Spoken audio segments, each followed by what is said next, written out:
Now let us look at the Garden of Eden. We more or less have established the foundation that we should not take the Bible just literally, that there are areas beyond literal explanation. Let us look at that issue and relate it to the Garden of Eden. Let me ask, Brother Johnson, is it like the normal garden we prepare? Is it a physical thing? In other words, can it be found physically on earth? Well, the Bible tells us that is the Garden of Eden, or the Garden of God, which is also known as the terrestrial paradise. It's a biblical paradise described in Genesis chapter 2 and 3, and also highlighted in Ezekiel 28 and 31. It is a garden created by God for Adam and Eve. The Garden of Eden is a beautiful one, where Adam and Eve were placed during the creation or at the creation. It is the garden containing the tree of life, and God intended Adam and Eve to live in this garden peacefully and in innocence, and be contented and effortlessly reaping the fruit of the earth. The garden also contained the tree of good and evil, from which Adam and Eve were forbidden to eat. And this is also found in Genesis chapter 2. So there is an aspect in the Bible that is clear, indicating that this is physical. Now, Brother Ifactus, let's look at it from the mystical Christian point of view. Okay. Now, the Garden of Eden, is it a physical thing on earth? No, the Garden of Eden is never physical. It is in the etheric region.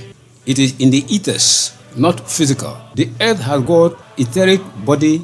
It has even got other body, but it has got etheric body and physical body. The physical body is what we know and we stand on, the concrete part of the earth. It has another side that we call the etheric body or the etheric region, and that is where the Garden of Eden was and is still now there. So the Garden of Eden is not a physical thing on earth. It is in the etheric region. And in the etheric region, that is what we have as a vital body in every human being. The earth has also got vital body. And out of the earth vital body, that we attract material to build our individual vital bodies. So the Garden of Eden is in the earth, in the ethers, and it is also in every human being. It's also in every human being. In fact, that makes us alive. That helps us to live. Because the physical body cannot have life without the ethers, without the vital body. So that makes us live. The Garden of Eden is still there and it is in the ethers, but it is not a physical thing on the earth. Okay, so beyond the physical representation of the Garden of Eden, you are saying that it is beyond the physical, that we must look at it more about the ethers of this earth planet as well as the individual's ethers. Yes. Okay, then what is the purpose of the Garden of Eden? Let's look at it from another angle. Now we have the etheric part of it, which is the Garden of Eden. Yes. And then we have the physical, and it is the etheric part that is holding the physical. Yeah, correct. What is the purpose then of the Garden of Eden? Good. The Bible tells us in Genesis chapter 2, verse 9, that every tree that was pleasant to the sight was there, and also good for food. The trees that were good for food were also there. And secondly, that the tree of life was also in the midst of the garden, and the tree of knowledge of good and evil also there. That apart, he told us that God made the garden for Adam to dress it and to keep it, which means the purpose is to provide man work and to provide food for man and to provide beautiful environment, because the trees that were pleasant for the eye were there. So to provide beautiful environment for man. When we go to Ezekiel chapter 47, verse 12, it also says that the leaves of the tree were used for medicine. The fruit were for food, but the leaves were used for medicine. These are the physical side of the Garden of Eden, the purpose of the Garden of Eden. But the spiritual side is that the eaters, they are the one that help us to digest and assimilate the physical food that we eat. The purpose is to help man to eat and digest and assimilate the food that we eat. That is one part of the eater. There are four. One is to help man to digest and assimilate the food that we eat and to build it into ourselves. The other one is to help us procreate. Okay? That's why the tree of life was in the garden.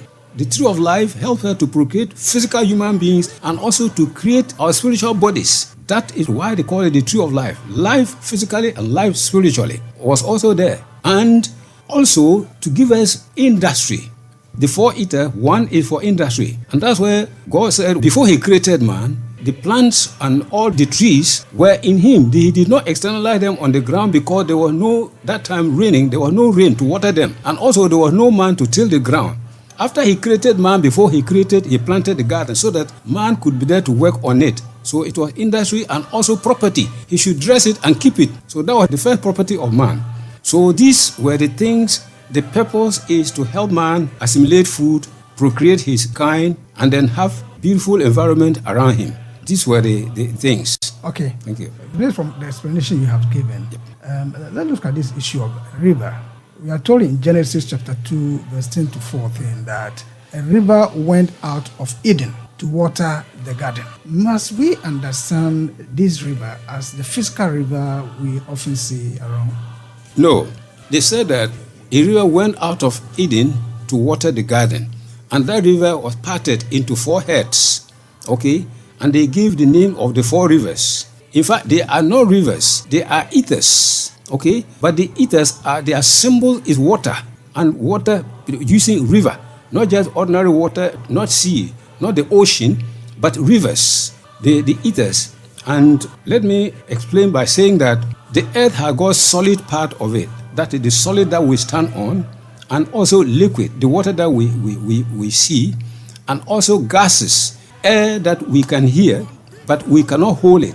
And then beyond that, the finest substance is what we call the ethers. We cannot see them, we cannot hold them, we cannot touch them, but they are there. Okay? And so these are the things that they talked about. And by saying they are rivers, it is symbolic language. It is not the reality that they are rivers. They are ethers, and they are in the etheric world. Okay. These are ethers. Yes. The fact that we cannot see them with our physical eye does not imply that they do not exist. Yep. Have people actually developed the sight to be able to see these ethers and to write about them? That's why we are talking about them today. Yes. You and I, when we do what others have done and develop, we can also develop our sight and be able to come out consciously and go and enter the etheric region and know that it actually exists. People can go there, and we can also do the same thing. Okay, they exist, and what it needed is a certain type of life that we have to live in order to develop our sight, and be able to come out also consciously and enter into the ethers. Thank you. So the ethers are there. Yes. All right. Brother Johnson, Yeah. the Garden of Eden, does it still exist? Well, to say that it still exists, we can't surely say that, because after man fell in that garden, they were sent away from the garden and into the wilderness. And what we know from the Bible is that a river flowed from Eden, and this river is divided into 4 tributaries. These are the rivers we call Pishon, Gihon, Hiddekel, and Euphrates. As we sit here presently, Hiddekel and Euphrates, in fact, in some books, Hiddekel is referred to as Tigris, and Euphrates still exist. And the speculation is that the other 2 rivers are also found in the same region. That is in ancient Mesopotamia, that city which was between 2 big rivers. And this place is no other place which we can currently call Iraq. That is where Iraq is found. And Iraq is an area just north of the Persian Gulf. So we can say that there was the Garden of Eden, but presently we can't say it is there for us to go and see as it is. Yeah. So physically, we cannot claim it is there for us to go and see. Otherwise, it will be a very great tourist site. But as of now, there is no indication like that. Brother Ifa, Yes, sir. from the spiritual aspect you have looked at this issue, the Garden of Eden, does it still exist? Exactly. It still exists. The Garden of Eden still exists because I'm saying it is in the ethers. If you have the capacity, you can visit there and see the etheric world. Very beautiful world. It is still there. The Garden of Eden is there. And we'll regain it one day because we lost it, because we did something. Humanity did something. And that's where their consciousness descended. Okay? That's where they left the Garden of Eden. They could not exist because they didn't have that consciousness anymore. Because God said that man should not eat the tree of knowledge of good and evil. When you eat it, you will surely die. When they ate it, they did not die physically, but they died spiritually. Otherwise, the devil told Eve that, oh, God is lying. When you eat it, you will not die. But God was not meaning physical death. God was meaning spiritual death. When you eat it, your consciousness is dead. You cannot see God. You cannot listen to God anymore. So from that moment, their consciousness descended, and that's why they had to come to the physical world. But it is still there. When we are able to raise our consciousness, we regain the Garden of Eden. Yeah, so it is still there. It is still there. Yeah, that brings me to the last question, where it is like we are the offsprings of Adam and Eve.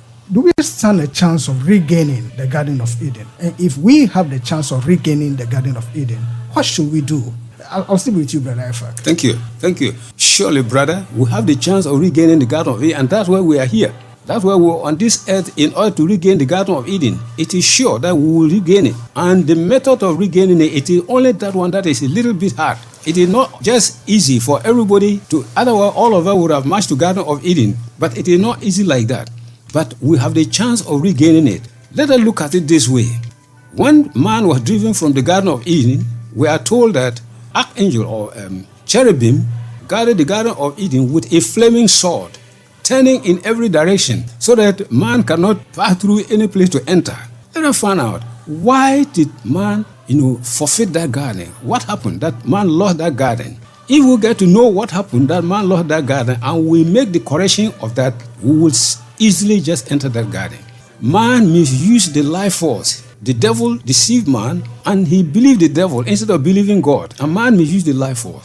And so the sword that turned around, that the cherubim hold to turn around, is desire force transmuted into spiritual power of truth. When we are able to transmute our desires, our lower desires, into that spiritual power, we will gain the Garden of Eden. So what is needed is to live a life of purity, a life of selfless service, a life of compassion, a life of love to all humanity, rendering service not just for remuneration, but doing things because you want to serve humanity. Service to man is service to God. So when we live this type of life, particularly a life of purity, we will be able to regain the Garden of Eden and enter into the Garden of Eden once more. When we live a life of purity, yes, the chances are that we will regain the Garden of Eden. Exactly. Brother Jameson, what should we do to regain the Garden of Eden? To regain the Garden of Eden, it is necessary for us to live our lives, as Brother Ifak has said, as true Christians. We must live a life of purity, humility, a life of total love for all, not because we are going to gain something out of it. We should live a life that will help us to transform us and make us into true children of God. And when we go back to the Bible, in Ephesians chapter 5, verse 22 to 24, we have all the good things there that we should emulate.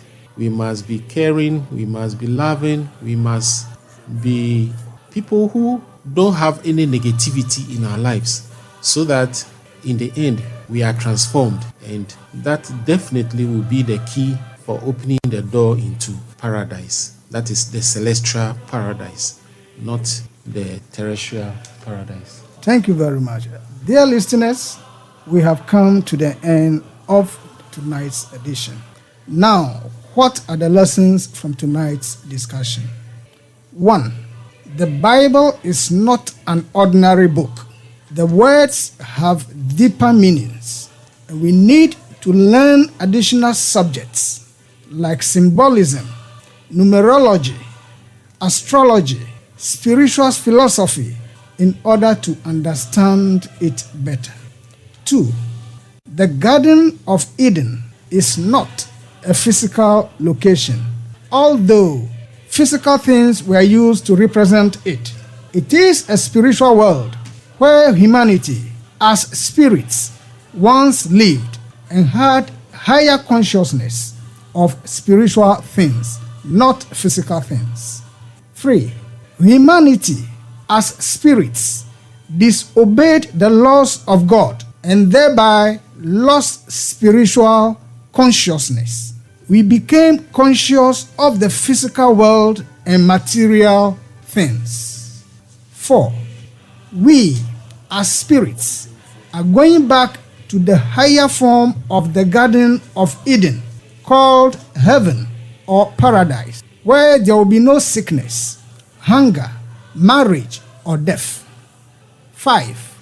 Everybody has responsibility to love and offer service to his neighbor. And the last one, it is your life. Live it as you like, but remember that the result, whether good or bad, is yours. This program is sponsored by the Rosicrucian Fellowship, Tema Center, a Christian organization where Christians from different churches meet and study the deeper teachings of the Bible and how to live well by serving humanity.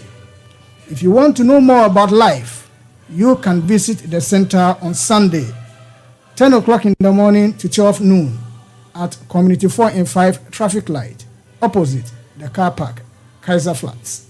If you want to reach them, why not? The telephone numbers 059 700 2008. Again, 059 700 2008 or 050 50 66 870. Again, 050 50 66 870. Those who want to send some emails, we are available. rfctema@gmail.com. Again, rfctema@gmail.com. If you want to browse, why not? Go to the website, rosicrucianfellowshipghana.com. rosicrucianfellowshipghana.com. Thank you, panelists. Thank you, listeners. Good night.